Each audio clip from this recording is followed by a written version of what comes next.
Boa noite.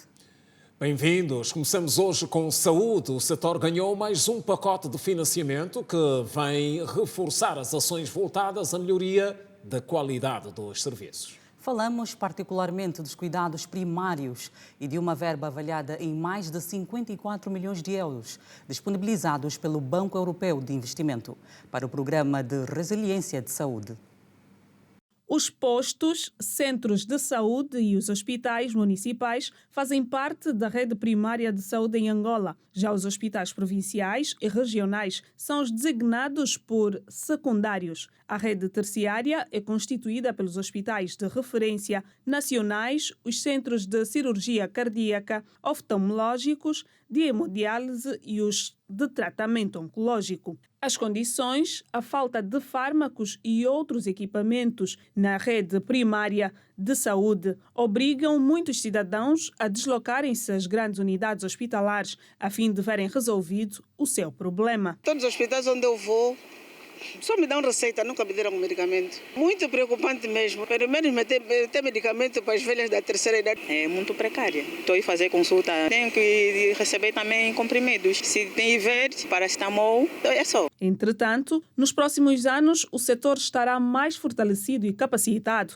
com o projeto de resiliência em saúde, que visa, sobretudo, recuperar a cobertura das intervenções de saúde, particularmente a materno-infantil, nutrição e a luta contra as grandes endemias. Nós acreditamos que é um financiamento que surge numa boa hora, é um financiamento que irá em muito ajudar o país, porque, como sabemos, o programa de resiliência do Ministério da Saúde visa principalmente prestar uma maior atenção ao setor primário da saúde, que habitualmente é responsável por 85% dos motivos de busca por serviços de saúde, e é o serviço que mais próximo das populações, das comunidades se encontra e acaba por dar resposta ao maior grosso de necessidades de assistência médica e não só por parte da nossa população. O exemplo tem de ser este, tem de ser o maior investimento no sistema primário, um sistema preventivo, um sistema que dá resposta às principais causas de doença e de morte no país. Inicialmente desenhado para dar resposta à pandemia da Covid-19, também conta com a parceria do Programa das Nações Unidas para o Desenvolvimento. A ministra da Saúde, Silvia Lutucuta, avançou também, durante a sua intervenção no Comitê de Direção do Projeto de Resiliência em Saúde, que este projeto, planificado para um período de 2 anos de implementação, está na fase inicial de coordenação e operacionalização e foi estruturado para fortalecer o Sistema Nacional de Saúde, dar resposta às necessidades atuais do setor e melhorar a saúde e o bem-estar da população. O projeto de resiliência em saúde será financiado pelo Banco Europeu de Investimento, que disponibilizou 54,5 milhões de euros. Confira ainda em destaque, primeiro fertilizante produzido em Angola. A apresentação aconteceu hoje na província do Amo. E ainda novas escolas que vão permitir que mais alunos estudem em melhores condições na província da Huila. Variação de preços no mercado, serviços na saúde e educação custaram mais caro em agosto. Influência da desvalorização do Kwanza na dívida pública. Moeda nacional continua em queda. Resposta de Angola às recomendações recentes do Fundo Monetário Internacional. Agenda da Cimeira do Grupo dos 77 mais China, com a presença de Angola marcada ao mais alto nível.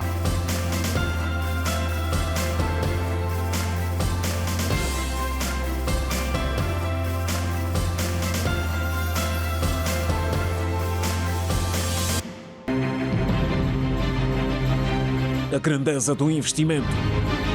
Infraestruturas que garantem a continuidade da vida. A nossa missão é receber os doentes e tratá-los conforme o que é cientificamente correto. Ainda temos muito para fazer, mas pensamos que estamos no bom caminho. Satisfação e exigência de quem espera por mais qualidade nos serviços. A questão da humanidade é um problema muito sério. Não prestam devida atenção aos pacientes. Ainda conseguimos ver a fraca não presença das unidades, quer primárias, secundárias e terciárias. Saúde, ganhos e desafios. Eu acho que o importante é encontrarmos a equação necessária que nos permitam consolidar os ganhos de tal forma que todo este investimento que está a ser feito seja aproveitado. Em série, brevemente no Girassol Jornal. Outra vez boa noite, estamos a informar. Na província do Ambo foi hoje apresentado o primeiro fertilizante feito em Angola e estará disponível para os agricultores no primeiro semestre do próximo ano. Trata-se de um trabalho que teve pela frente uma empresa australiana denominada Mimbus, que é a vencedora do concurso público para exploração de fosfato em Cabinda. O primeiro fertilizante, denominado Próspero I, produzido em Angola, especificamente com a matéria-prima de Cabinda, vai permitir ao executivo angolano reduzir os custos com a importação e aos camponeses a redução dos custos de produção. A promoção da produção local de fertilizantes é um tema de capital importância porque pode reduzir a dependência do comércio internacional e potencializar tanto a indústria como também e principalmente a agricultura local. Neste momento, a Mimbus e Sorrock, empresas em frente deste grande projeto, já trabalham na implementação do fertilizante angolano nas províncias de Malange, Cabinda, Huila, Kwanza Sul, Bié e a província do Ambo. Garantir a produção dos fertilizantes para que haja maior disponibilidade para os agricultores familiares e não só empresarial, né? Sobretudo as fazendas, os pequenos agricultores e também garantir a segurança alimentar cá no nosso país. Esse é o objetivo da MIMBA.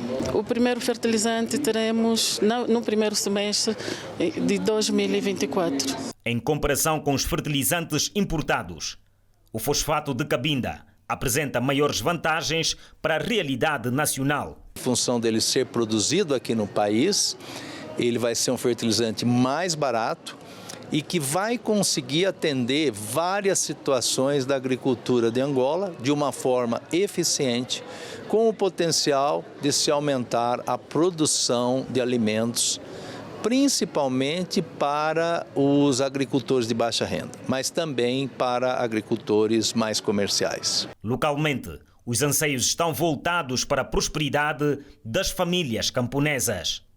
Estamos bem e esperamos que daquilo que o nosso governo está a investir aqui no nosso país vai dar um grande passo para apoiar as nossas comunidades e, ao mesmo tempo, também dar passos para nós combatermos a fome no seio das nossas comunidades.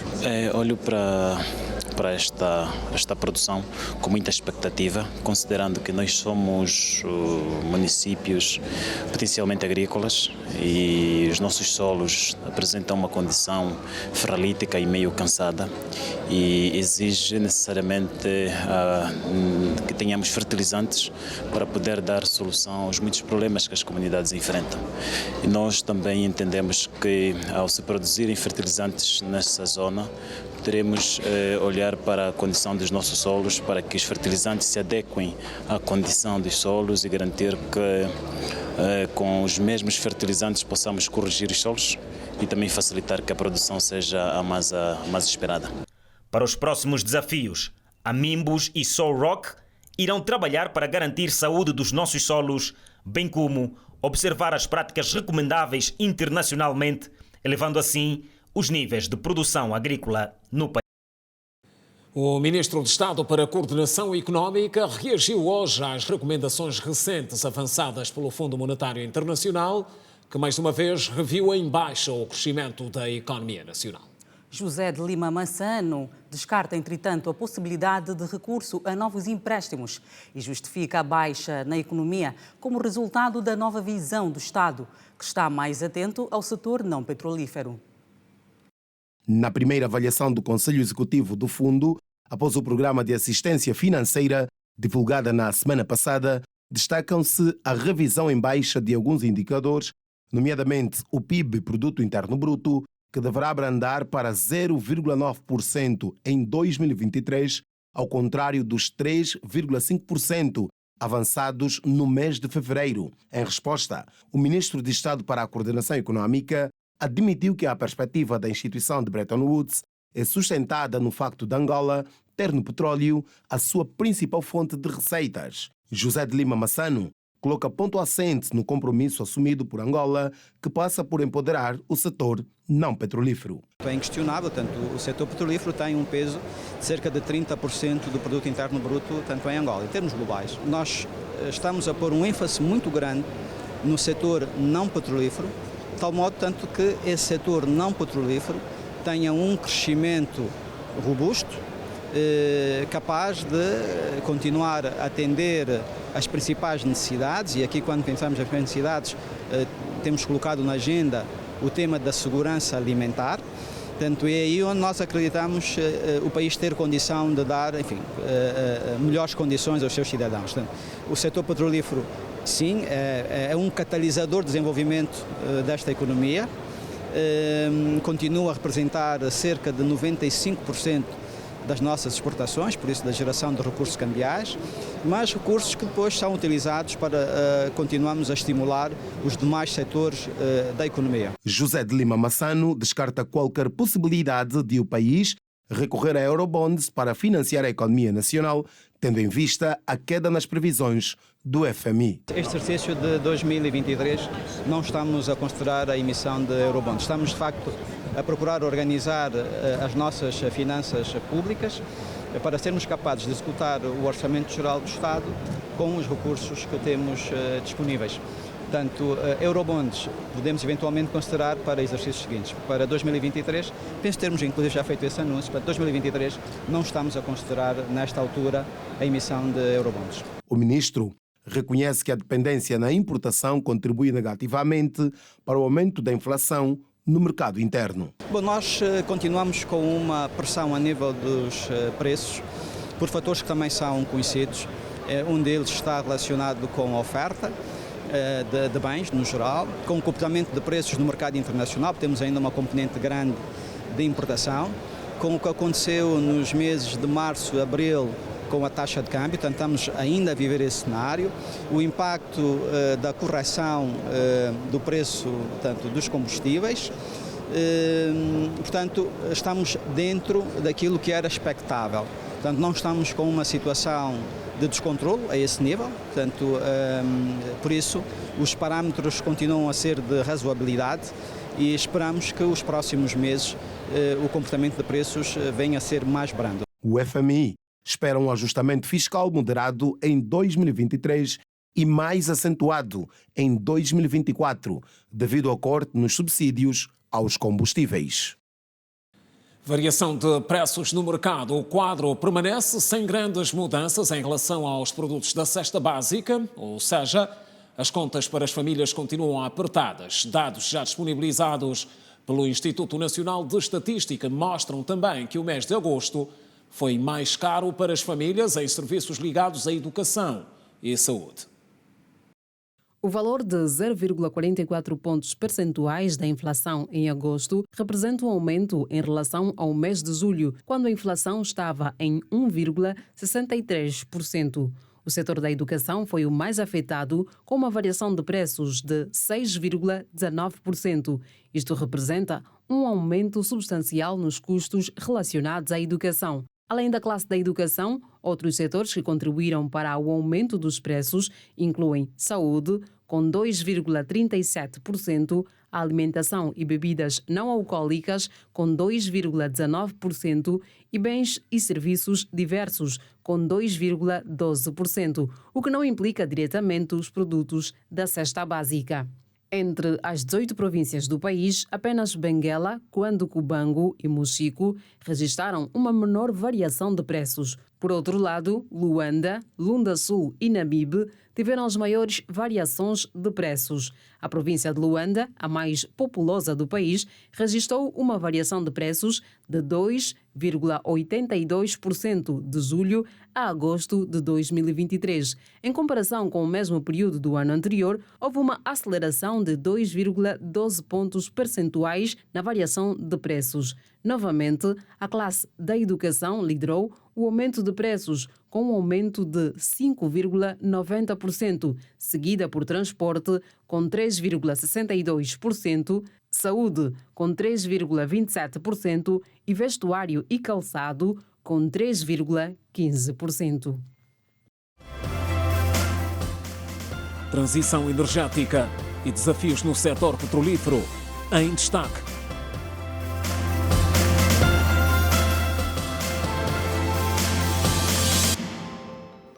E um estudo recente feito pela banca mostra que a desvalorização do Kwanza continua a influenciar o agravamento da dívida pública.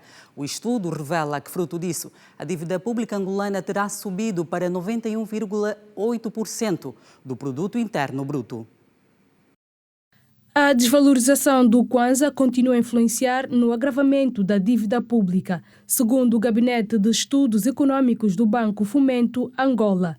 A dívida pública de Angola terá subido para perto de 91,8% do PIB, um aumento de cerca de 30 pontos percentuais que se deveu exclusivamente ao efeito da perda do valor do Kwanza.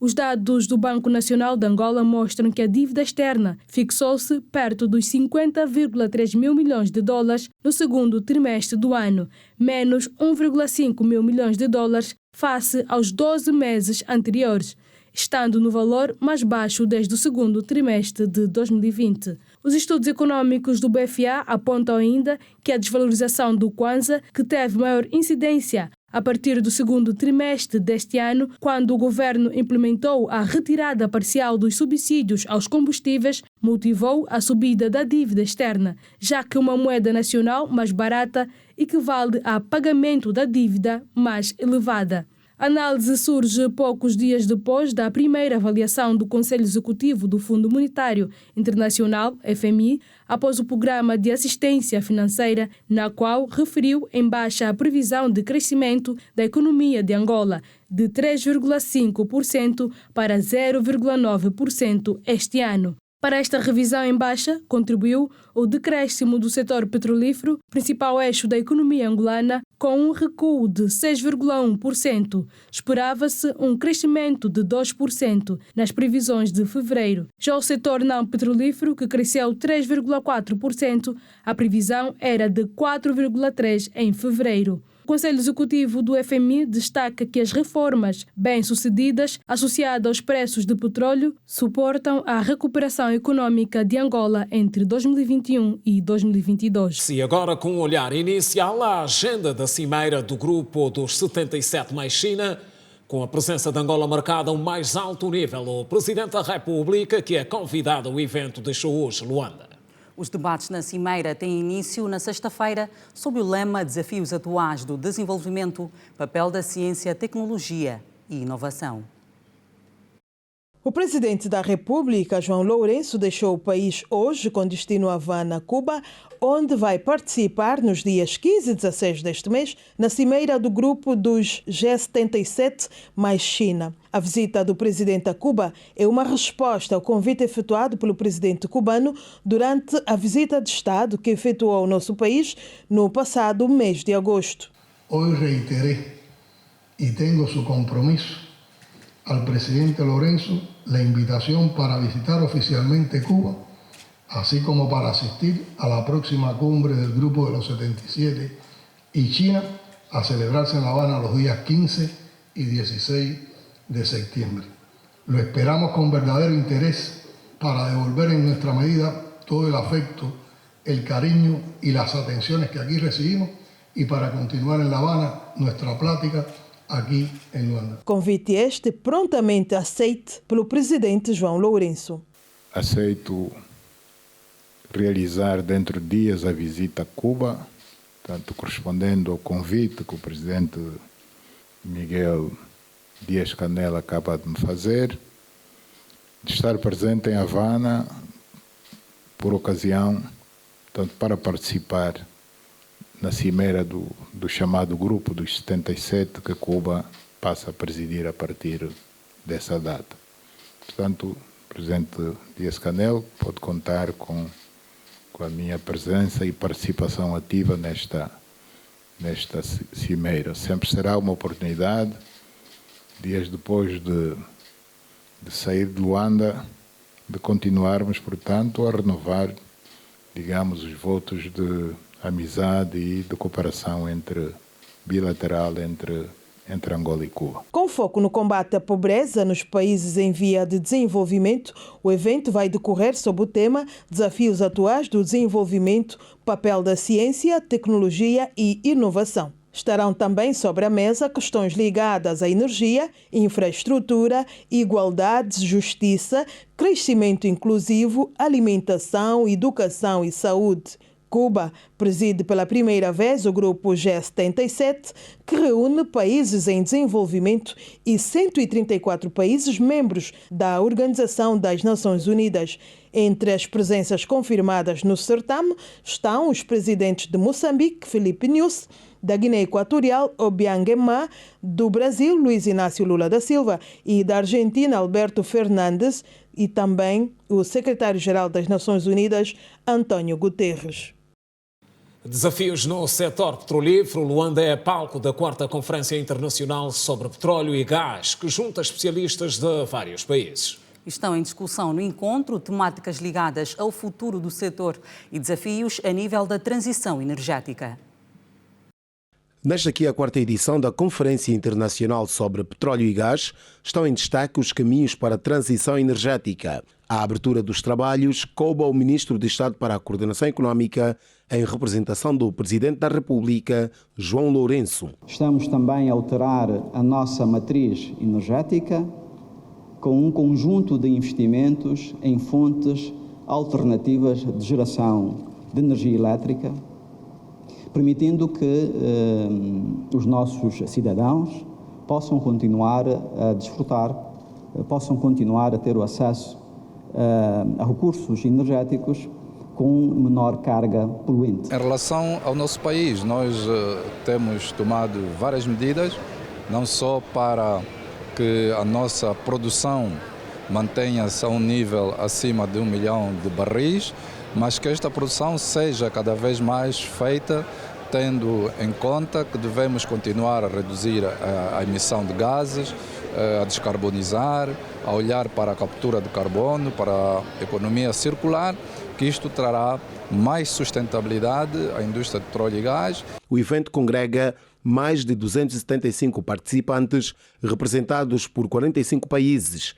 E dentre as empresas presentes no certame, realce para a francesa Total Energy e a italiana Eni, que atuam no mercado angolano há muitos anos. O primeiro projeto do novo consórcio de gás não é apenas um projeto ambicioso e um testemunho da dedicação, a determinação da Azul Energy e da Eni antes dela no desenvolvimento do gás em Angola.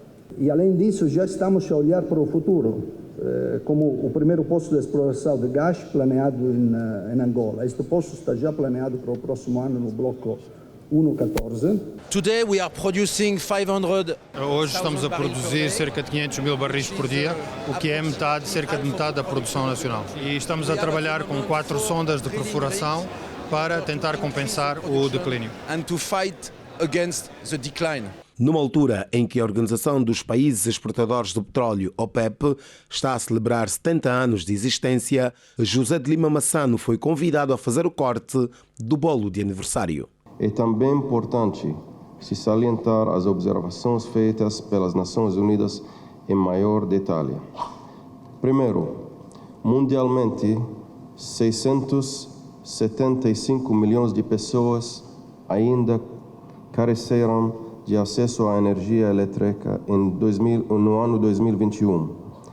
E na Sub-Saharan África se trata de 50% da população. À margem da cerimónia de abertura da conferência e a exposição internacional sobre petróleo e gás, a ANPG rubricou um memorando de entendimento com as universidades Agostinho Neto, Católica e o ISPTEC, tendo em vista o projeto de produção de biocombustíveis pela Agência Nacional.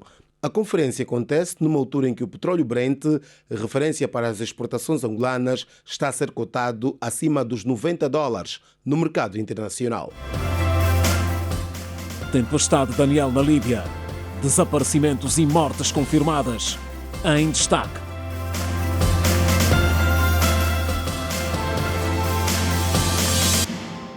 Cidadão brasileiro que fugiu da prisão nos Estados Unidos foi capturado. Confira os detalhes do Compacto Internacional a seguir com a Janete Meio-Dia. Janete, boa noite. Boa noite, Manuela. Boa noite, Simeão. Janete. Assim que nos acompanha, igualmente, boa noite. Foi capturado hoje o cidadão de nacionalidade brasileira, Danilo Cavalcante, que no dia 31 de agosto fugiu de uma prisão na Pensilvânia, nos Estados Unidos da América. O homem de 34 anos havia sido condenado à prisão perpétua por ter assassinado a sua ex-namorada.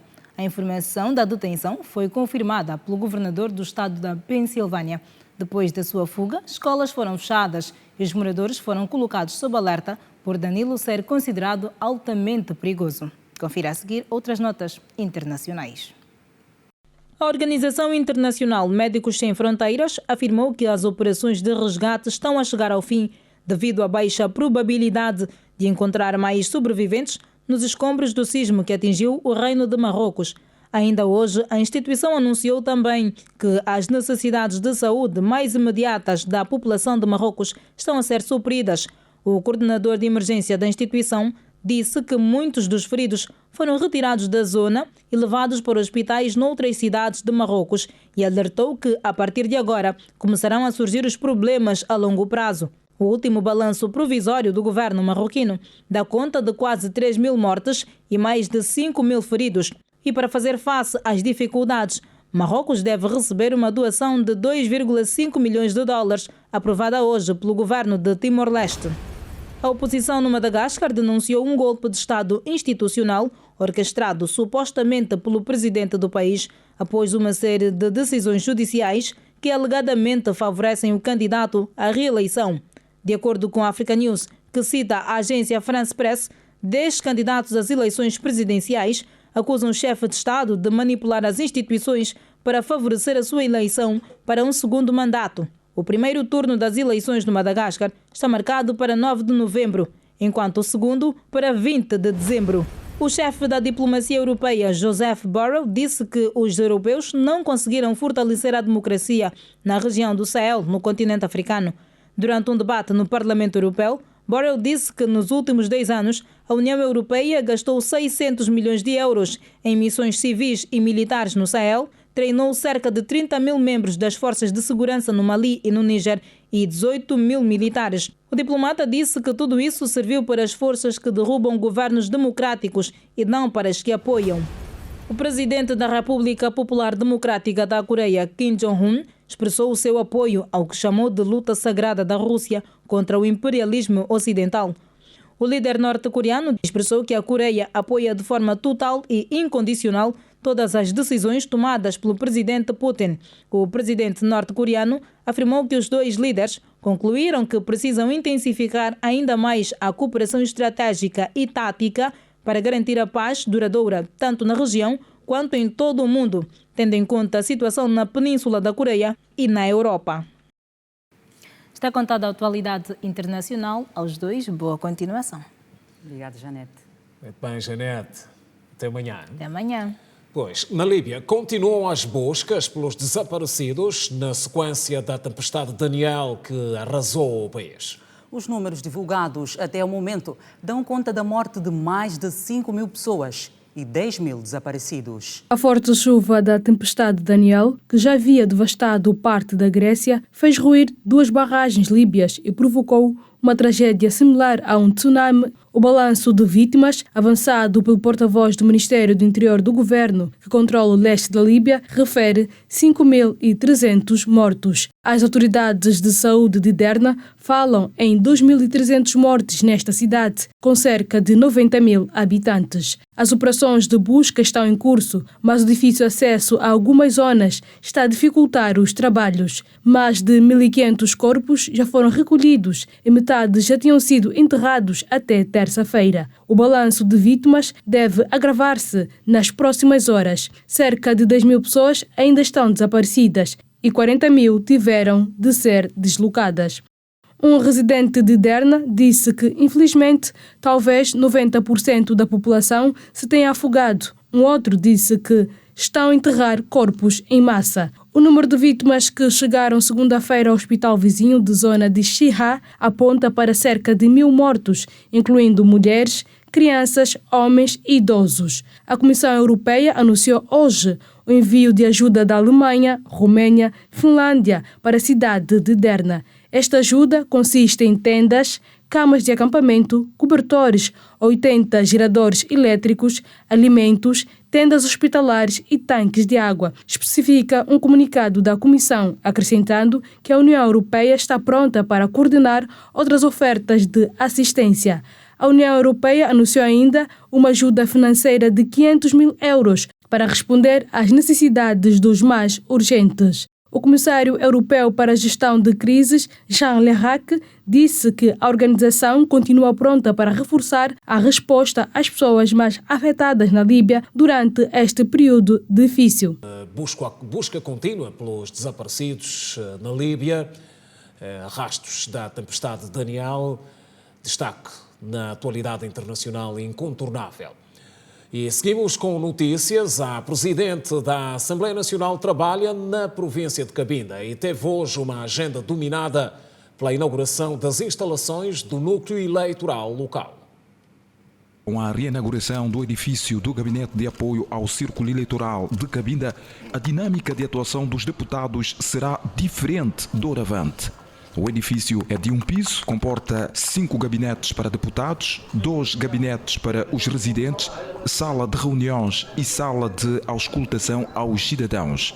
A população acredita que os deputados do Círculo de Cabinda terão maior desempenho no exercício da atividade. A inauguração do edifício é, portanto, um momento para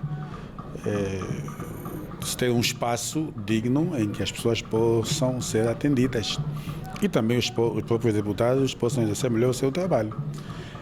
Mas é preciso que eles também tenham abertura para poderem ver as preocupações da população. Os deputados mostram-se felizes com a nova casa e afirmam que o fraco desempenho administrativo registrado no ano legislativo anterior não voltará a acontecer. Já foi reabilitado, agora cabe os que utilizam os que vão utilizar o mesmo edifício, como vão utilizar o edifício e qual é a dinâmica que vão implementar para a satisfação daquilo que são os interesses do povo, até porque nós somos representantes do povo e precisamos de atender o povo e não podemos atender o povo lá fora. Sabemos que as condições de trabalho motivam e quando estamos bem servidos, também servimos melhor. É nesta conformidade que hoje recebemos os nossos gabinetes, nos sentimos regozijados, porque já encontramos um espaço onde podemos dialogar com a nossa população, interagir e propor algumas soluções ao Executivo. Então, estamos todos de parabéns. A governadora provincial Mara Quiosa disse que com o funcionamento deste edifício foi vencida mais uma etapa, porque daqui para frente os deputados passam a ter ferramentas adequadas para um bom exercício das suas atividades. Este ato representa para nós uma ocasião muito particular por constituir a confirmação da importância que é dada à melhoria das condições funcionais de trabalho colocadas à disposição dos altos representantes do povo angolano. A Presidente da Assembleia Nacional, Carolina Cerqueira, assegurou que o exercício da modernização dos núcleos provinciais vai continuar em todo o país. Temos 4 deputados que representam o Partido UNITA, um que representa o Partido MPLA, têm contribuído a nível provincial e a nível nacional como deputados para defender os vários documentos, a várias legislação, os vários pontos que nós temos mantido na discussão das nossas sessões plenárias e pensamos que todos estamos a contribuir para que efetivamente o Parlamento, a Casa das Leis, seja a representação de todo o povo eleitor que nos colocou nesse órgão de soberania.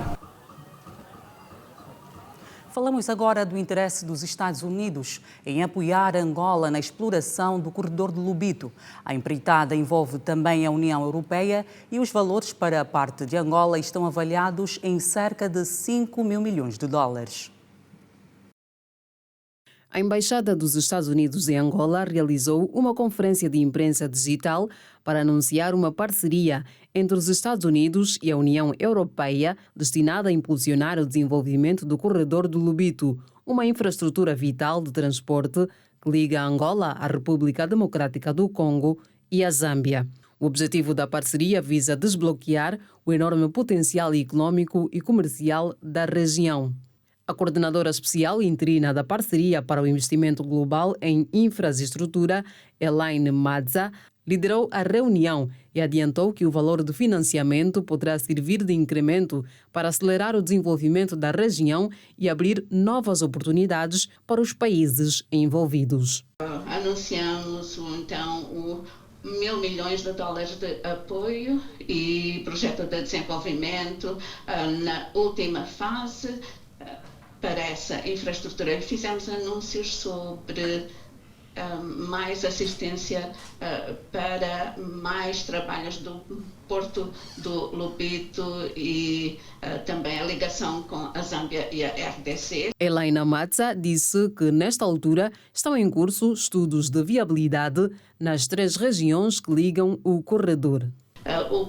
E ver quais são os arranjos que têm que ser feitos para avançarmos. Nós estaremos prontos para um trabalho prévio de viabilidade. Isso vai ser feito em coordenação com os nossos parceiros. Nós não vamos atuar antes dos nossos parceiros Angola, RDC e Zâmbia. Além do investimento ao longo do corredor, os Estados Unidos anunciaram também garantir apoio a Angola no campo das energias limpas. O projeto de desenvolvimento de energia solar, estamos a trazer soluções para começarmos um investimento de uma conectividade maciça física para apoiarmos. O grande destaque da conferência foi o interesse de ambas as partes na construção da nova linha ferroviária Zâmbia-Lobito, que vai conectar a Zâmbia e Angola, marcando o maior investimento dos Estados Unidos da América e da União Europeia no continente africano em décadas. O embaixador de Angola na Coreia do Sul garantiu que as relações entre os dois países caminham para uma fase mais reforçada. Que ganha um novo impulso com a deslocação da primeira-dama da República ao país asiático, que apoia também Angola na formação de quadros para o setor industrial. A ida da primeira-dama da República, Ana Dias Lourenço, ao país asiático para a recepção do navio petroleiro batizado por Njingambande pode ser vista como pontapé de partida. Isto é bom porque vai fazer com que a nossa cooperação seja relançada, não é? No sentido de nós começarmos a explorar outras áreas.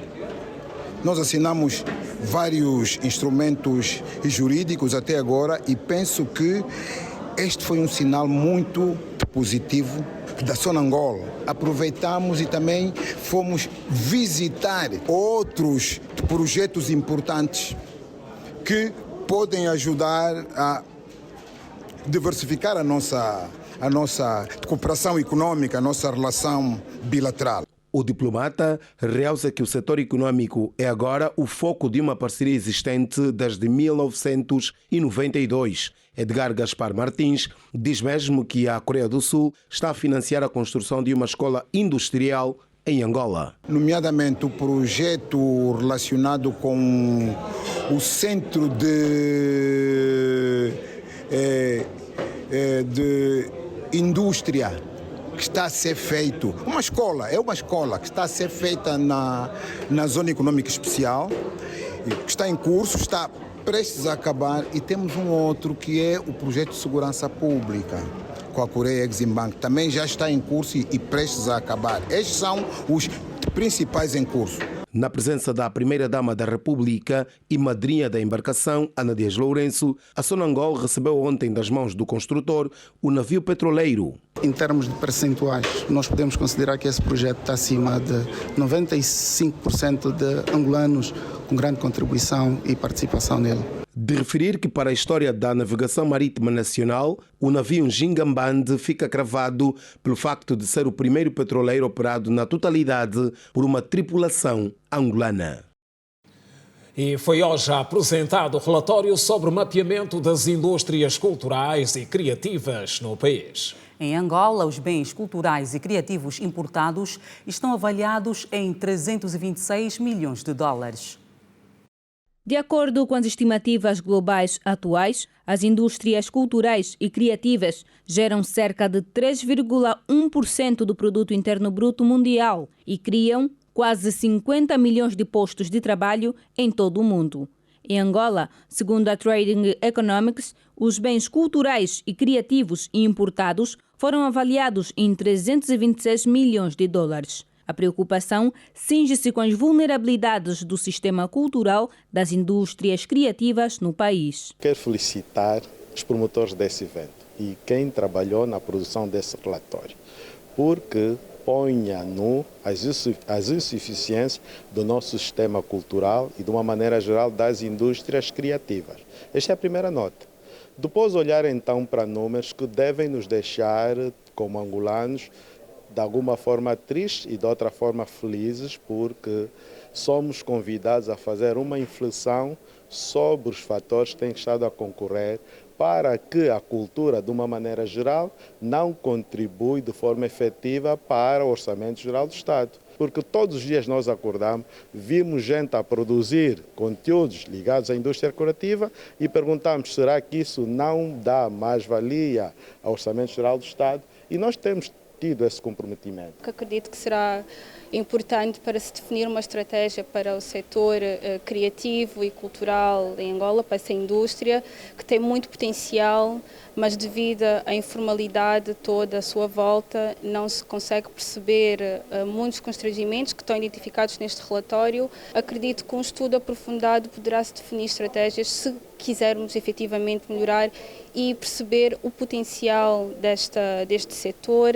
Outra preocupação dos participantes é com o cadastramento de todos aqueles que trabalham para a indústria criativa e a indústria do livro. A União dos Escritores Angolanos, a União dos Artistas Plásticos, a Associação Angolana de Dança, a Associação Angolana do Teatro, a Associação Angolana dos Artesãos, quer dizer, e esses grupos de mulheres organizadas, agora o novo conceito do empreendedorismo, que devem concorrer para isso, porque ali onde tiver uma irmã, uma esposa a produzir um cesto, um luando, isso é indústria criativa, meus senhores. Agora, nós temos que fazer esse mapeamento, tal como se disse, fazer esse cadastramento, mas aqui quase que gente que ganha e não trabalha. Temos uma indústria que está muito doente, que é a indústria do livro. Está mesmo em estado de coma.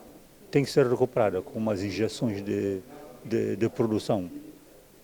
Eu fui agora ao lançamento de um livro da imprensa nacional, e que a imprensa nacional só imprimiu 100 exemplares. Quer dizer, em princípio, está-se a pensar que só 100 leitores é que vão ler o livro. Olha, nós temos em Angola 10 milhões de potenciais leitores. O relatório sobre o mapeamento das indústrias culturais e criativas em Angola, hoje apresentado, foi elaborado pela Agência das Nações Unidas, que trata do comércio e desenvolvimento. E fechamos hoje com os momentos que marcaram o ato político de massas, orientado pela vice-presidente do MPLA na província da Lunda Norte. Onde Luísa Damião terminou recentemente uma jornada de constatação da dinâmica social e económica da região.